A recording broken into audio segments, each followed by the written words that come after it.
केंद्रीय मंत्री रामदास आठवले वडोदरा शहर के मेहमान बने, तब उनकी मौजूदगी में पत्रकार परिषद का आयोजन कर आज कौन कौन से मुद्दों पर चर्चा की गई, इस बारे में ज्यादा जानकारी दी गई।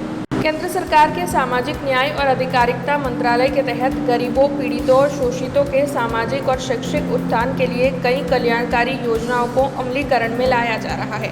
तब आज केंद्रीय मंत्री रामदास आठवले वडोदरा शहर के मेहमान बने थे और उनकी अगुवाई में सामाजिक न्याय और अधिकारिता विभाग की विभिन्न योजनाओं के अमलीकरण को लेकर बैठक मिली थी, जहां पर अन्य कई अग्रणियों की मौजूदगी भी दर्ज की गई थी। इस बैठक में सामाजिक न्याय और अधिकारिता विभाग के सभी अधिकारी मौजूद रहे थे। उसके बाद एक पत्रकार परिषद का आयोजन कर केंद्रीय मंत्री रामदास आठवले की ओर से इस बैठक के बारे में ज्यादा जानकारी दी गई थी। केजरीवाल का ऐसा है कि अभी केजरीवाल 3 बार मुख्यमंत्री रहे हैं और जिस तरह दिल्ली का विकास का जिम्मेदारी उनके ऊपर था, उतना वो विकास हुआ नहीं है। और दारू घोटाले में वो और उनके डिप्टी सीएम में अंदर जाकर आए हैं। उनका एक एमपी भी संजय दत्त अंदर जाकर आया है। इसलिए लोगों में केजरीवाल एक सामाजिक आंदोलन के नेता थे। अन्ना हजारे जी के आंदोलन में मतलब रामलीला मैदान में जो उनका अनशन चल रहा था, उसमें वो मतलब नेता बने हैं और अचानक वो उन्होंने पार्टी स्थापित की और उनको अच्छी सफलता मिली। मतलब शुरू में उनकी 28 सीटें चुनकर आई, बाद में उनकी ज्यादा 67 सीटें चुनकर आई।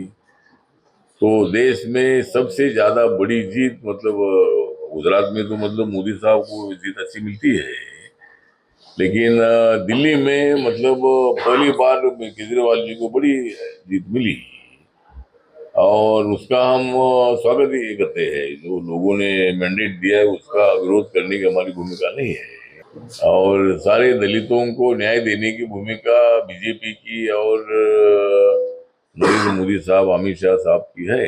तो इसीलिए दलितों ने अभी लोकसभा में थोड़ा गड़बड़ हुआ था कि संविधान बदलेगा, आरक्षण जाएगा।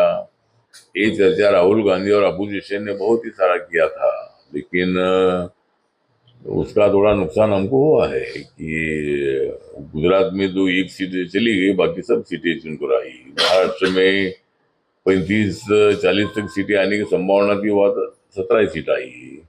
उत्तर प्रदेश में 70 तक सीटें आएगी ऐसा अनुमान था, वहां भी कम सीटें आई। इसलिए हमारा थोड़ा, और वेस्ट बंगाल में हमारा नुकसान हुआ था। लेकिन बाद में हरियाणा में चुनाव हुआ, उसमें बीजेपी सत्ता में आई है। महाराष्ट्र में तो मतलब इतना लोगों ने हमको वोट दिया है कि 237 सीटें 288 में से हमारी आई है और बहुत बड़ी संख्या में लोगों ने हमको वोटिंग किया है। हमसे जुड़े रहने के लिए हमारे YouTube चैनल को सब्सक्राइब करें और नई वीडियो की नोटिफिकेशन के लिए बेल आइकॉन को दबाएं।